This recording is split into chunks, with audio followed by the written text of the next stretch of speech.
Good morning, everyone. All right, today we are speaking with Steve Charlier. He is a leader who is bringing together deep academic experience with real world business knowledge. And before he became an award winning scholar, Steve had worked in corporate, in leadership, in roles at companies like Copart, where we met many, many years ago, as well as IBM in the global services team. He tackled challenges ranging from training teams to integrating new business. So now as a professor, he's at Georgia Southern University and he's a department chair. He continues to help students and business leaders alike with practical research-based strategies for better leadership, for team development, and for innovation.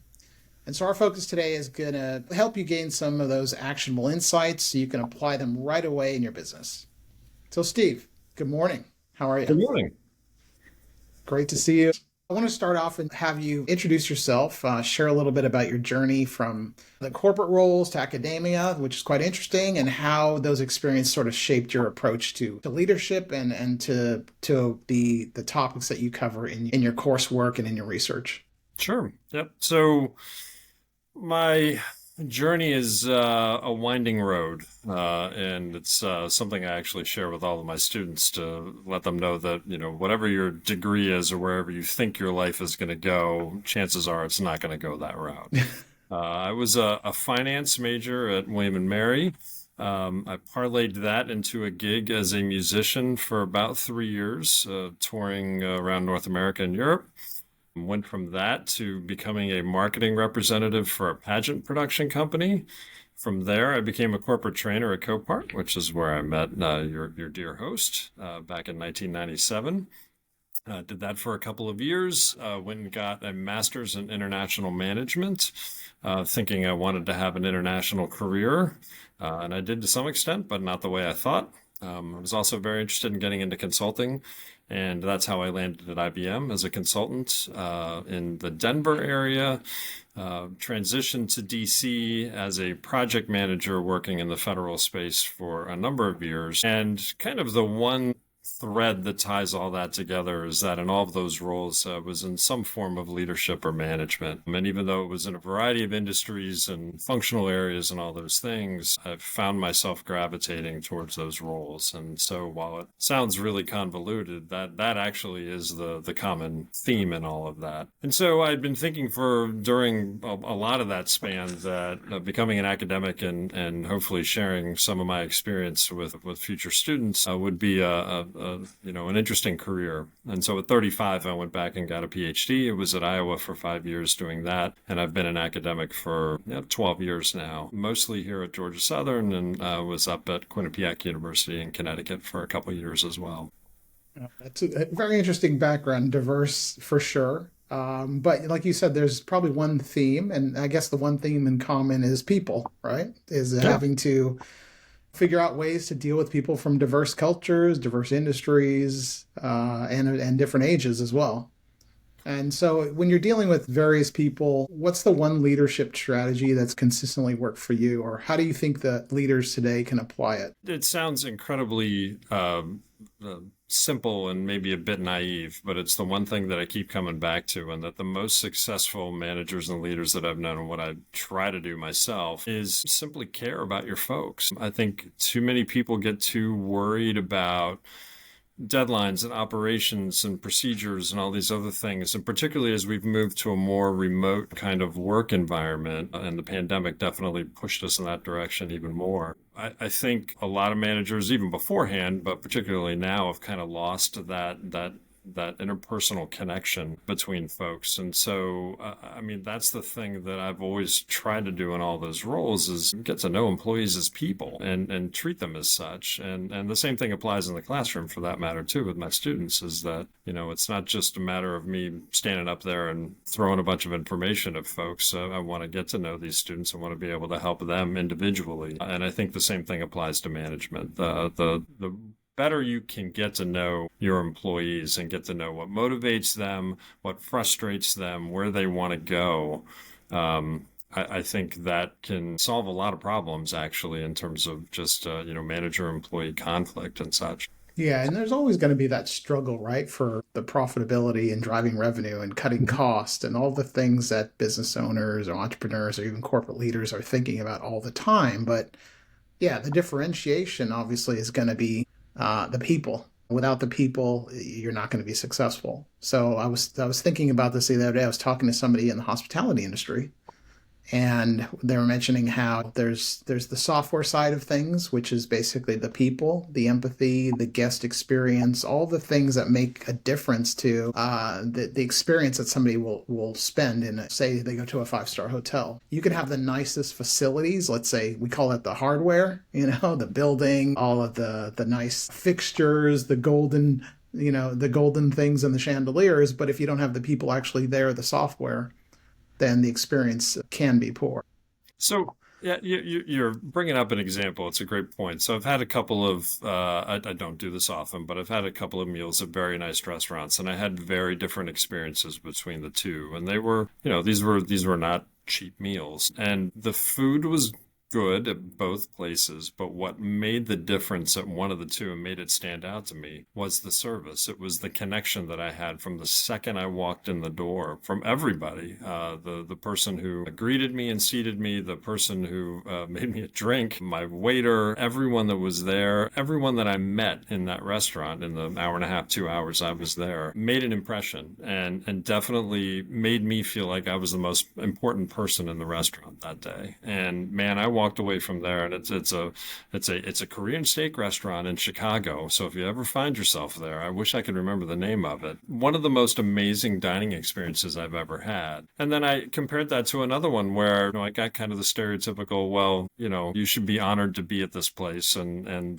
please don't bother me. I'm very busy. I have a lot of tables and other things, and walked away. The food was good, but the experience was nowhere near as good. And so that's a silly example, but you're absolutely right. I mean, I think it applies in all walks of business, particularly in hospitality. Without that personal connection, I think you're a bit doomed as a business if you can't make that happen for your guests. Yeah, it all comes back to the customer experience, right? Just Yep. yesterday, I went down to, I'll say, I won't name names, but an electronic brand, a store, something similar to a Best Buy in the US. I went into that store and I was looking, they have people standing around, and not everyone is helping a customer.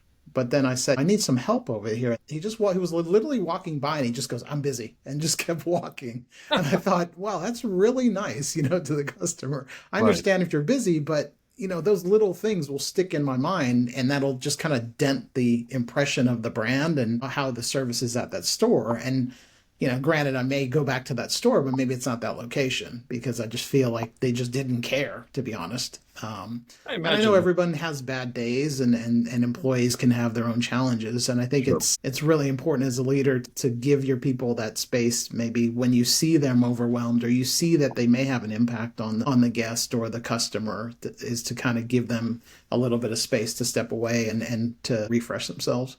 I mean, I think most people at work want to do a good job, right? And sometimes, life gets in the way. You're having a bad day, whatever the case is. And that's why I kind of harken back to the point I was making earlier about getting to know your people. An effective manager, an effective leader is going to recognize that.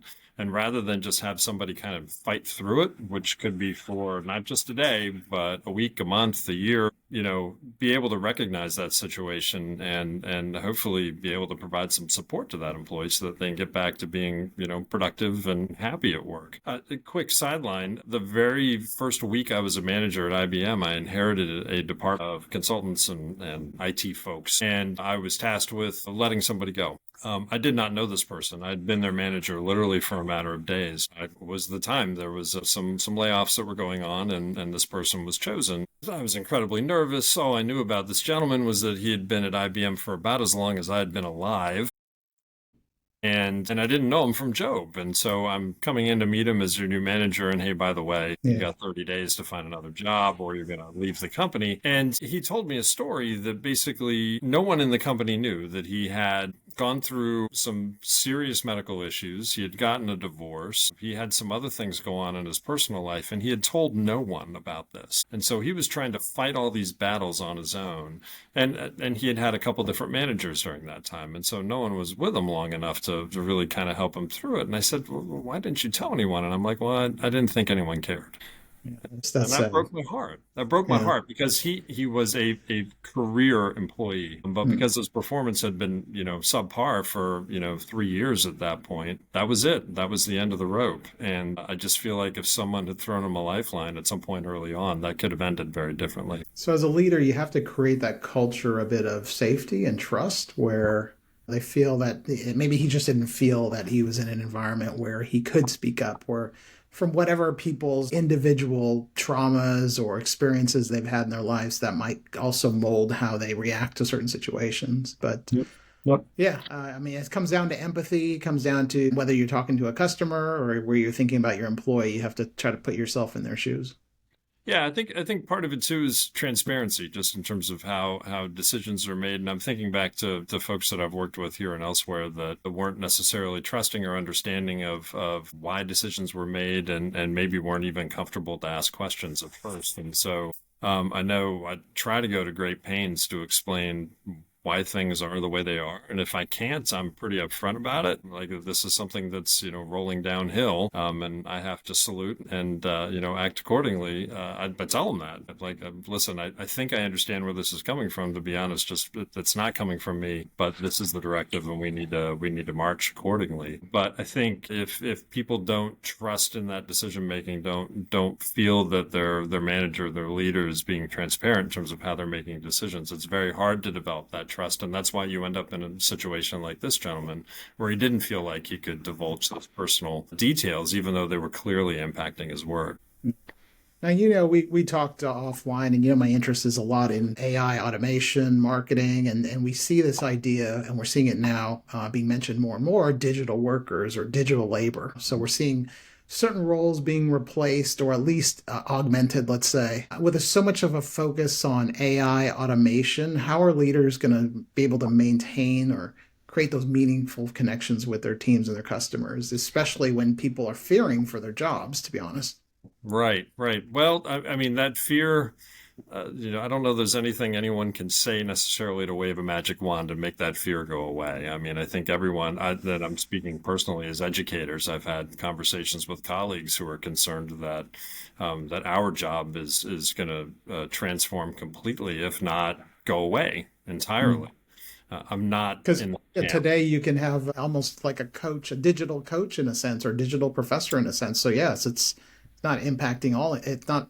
It's also impacting learning and development and training and education. Yep, yep. And so e-learning's been around for a long time. A big proponent of it. I think it's great, but I also think it's not something that is the end all be all. I think there's still a desire for people to interact with other people, whether it's at work or whether it's at a university or in a training session or whatever. I mean, we have the world at our fingertips. We can get any piece of information that we want very quick thanks to technology. And so, I still come back to there's something to be said for that personal connection from a training perspective, from an informational perspective, that I don't think is going to go away. And so while technology, and this has evolved over several decades, has changed the way that we work, I don't think AI is a game changer in terms of, a massive shift of all of these jobs going away. I like the way that you've said that it's augmenting work. And I think that's the way it goes, just like the internet augmented the way a lot of jobs were done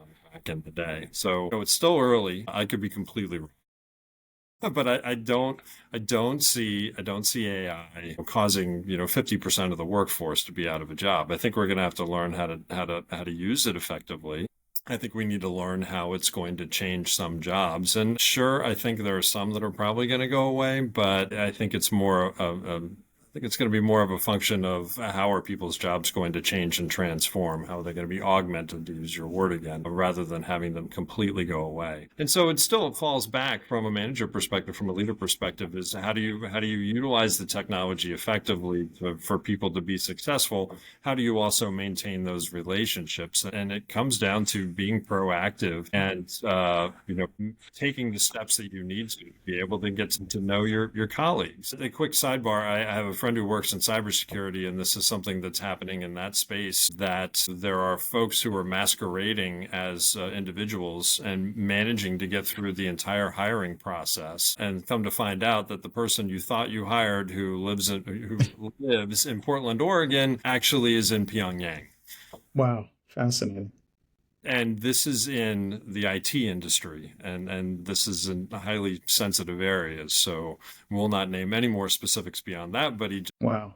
told me a story about this, and that's kind of incredible. And so this all gets back to what I'm trying to say is that the technology is a tool. It's something to help us, but we can't trust our own human connection and human interactions. We can't replace that. And we're going to be in dire straits if we just, basically decide to hand over everything to a computer. I think there needs to be the human in the loop, right? There needs to be the human in the loop, and there also needs to be critical thinking, right? So I think if before AI, before we had this generative AI revolution and chatbots that can answer anything whether they're answering it correctly or hallucinating is a different story. Mhm. But if you had met someone in the past and you were just, you never met this, you never talked to a stranger, would you believe 100% of what they say? Probably not. I mean, at least the way I was raised, I would, they would say, listen to the opinions, but also have your own opinion. And because everybody has their own perspectives and sources of information, but you wouldn't probably trust 100% the stranger that walked up to you, whatever they were talking about. And the same goes when you went on the internet. When the first people went onto Facebook, hopefully they weren't just believing 100% of what was on Facebook. And I think the same thing goes now with AI, right? I think you have to go back to those kind of soft skills that you learn. I have a liberal arts background from a university perspective, but I also study business. So I think that having both of those sides of knowledge are going to help you kind of navigate. So you don't believe everything you see, but also use critical thinking skills and fact-based decision, data-driven decisions to understand what is, quote, reality, I guess, today. We could get into a whole political conversation about this, actually.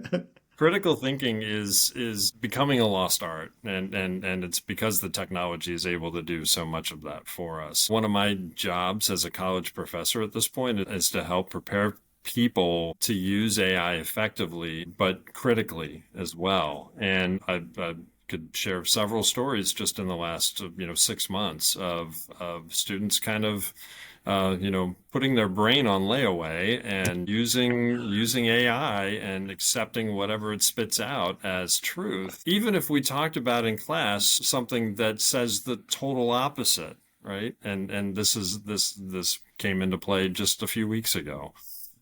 So Is yeah. it just what I mean? Is it laziness, frankly? Is it people will always gravitate to the path of least resistance? What do you think it is about maybe necessarily that age that you're dealing with? Well, so the ages varied. I'll just leave it at that. It wasn't just a 19-year-old college student. Okay. These were more mature folks as well. And I think it's probably a combination of a lot of things. It's laziness, it's convenience, it's we've become as a society very trusting of believing whatever pops up on the screen, and our ability to kind of form our own opinions and interpret events and things, we're losing that. So I think it's all of those things. It's a little scary. I mean, we can't lose our ability to be able to look at information, to meet people, like you just said, and discern whether or not that's truth or fiction. The other part of this is that, and again, we talked about this before, this notion of confirmation bias, where we tend to gravitate to sources, to people, to information that confirm our own belief systems, right? And anything that doesn't fall into that, we tend to just discard. We can find some other alternate facts to support our position on things. And that's a really scary proposition as well. So again, I don't think AI is the devil by any means. I think our increasing reliance on technology can't come at the cost of our ability to think critically and to think for ourselves. I heard this phrase just the other day. He said the power of the pause, right? You just take a second, you listen to what you've actually heard and reflect on it, and then ask yourself, why am I thinking this is the way I'm thinking? Meta thinking is what I heard, right? Like thinking about why is it, maybe it's something about me that makes me react in a certain way automatically or believe something immediately. I Right. think it's just taking that step to slow down and reflect and say, is this the right course of action? Is this the right thing I should believe or not believe? But Rather than just rushing because of speed and convenience. yeah, yeah, and I think convenience is a big part of it. To be honest, I don't think people willingly, want to be fed a bunch of lies. But I think when it's so easy and the information is just there and available, that it is just convenience. But there's a great book called Crucial Conversations that I use in an MBA course that I teach on conflict resolution and negotiation. And one of the major takeaways for me from that book is to do just what you said when you come into a situation, is kind of recognize what kind of blinders do I have on right now? What kind of biases do I have? And am I approaching this situation in the best possible way? Or am I coming into this with a whole lot of emotion, or are there things that I'm wanting to get out of this situation that isn't necessarily the truth? It's just what I want to see, the outcome I want, and not really recognizing the other side, not really recognizing the context and all the other things that might be involved in that. And so I think along similar lines, that notion of just taking a step back and going, okay, I'm really pissed right now about X. Why? Why am I so angry? Why is that person not angry? And try and pull yourself out of your own situation and kind of look at the bigger picture. And I think that's really great advice. So it's going back to that emotional intelligence, that human to human connection, the energy between humans, and understanding where the other person is potentially thinking, which is a bit tough when you're talking to a chatbot. So I think I Because think they're not thinking on the other side, right? Yeah. Well, hopefully, you're not going to get into an argument with a chatbot, but you don't know where that information is coming from that's being fed into that chatbot, that's right? right. And so, yeah, again, I think if we all took a bit more information with a grain of salt and did some more of our own fact finding, researching, whatever, and if Yeah. we also got out of our own rut in terms of always going to the same place all the time for information, I think we'd be a whole lot better off. That's great advice. So, if you could leave the audience with one golden nugget of wisdom from all your years of experience, in industry as well as academia, around becoming better leaders of today or tomorrow, what would that be? Yeah, hopefully I've given a couple, and I don't know if I'd call them nuggets or wisdom or anything, but just a couple of things that have served me. But one thing we haven't talked about that I think is important as well is the ability to listen effectively. So I'm going off the range a little bit with this one, but I think it's equally important that I've worked with and seen too many leaders who would ask a question not wanting to hear the answer, but just kind of giving you the opportunity to say whatever you wanted to say, and then I'm going to tell you what you should have said. Right? I had the answer Right. already in mind, and so and again, it comes back to a lot of us work in very fast-paced environments. We got a lot of stuff thrown at us. We've all got information overload at this point.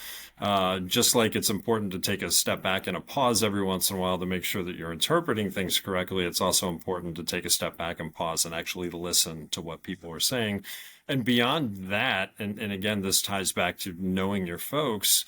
It's reading body language. It's seeing when people are acting differently, behaving differently. There's something, their facial structure. There's a lot you can read into folks just based on physically how they're presenting themselves, regardless of the words coming out of their mouth. And so being mindful of that as well. And listen, like everybody knows this, right? I don't think anything I've said today is not something that people haven't heard before, but so often we tend to kind of forget the basics because Yeah. we get so busy and stressed. And so for myself, like I need reminders every once in a while of the things that I should be doing if I'm too bogged down on all the other demands and things that are going on in life. And so I think there's probably several pearls of wisdom, whatever the case may be, that everyone knows makes sense, but we forget in times of stress. And so just making sure that we keep those front of mind, even when everything's falling around us. That's great advice. Thank you so much, Steve. I really appreciate the time you spent with us today. Yeah, I'd encourage everybody to listen to this and go through some of those nuggets, power of the pause and empathy, human connection, making sure you step into the shoes of your customer and your employees, and also just being open-minded and don't just rely 100% on AI for all of your information or your decision making. But with that said, thank you, Steve, so much for the time, and look forward to reconnecting again. Sounds great. Thanks, Sean. Thanks.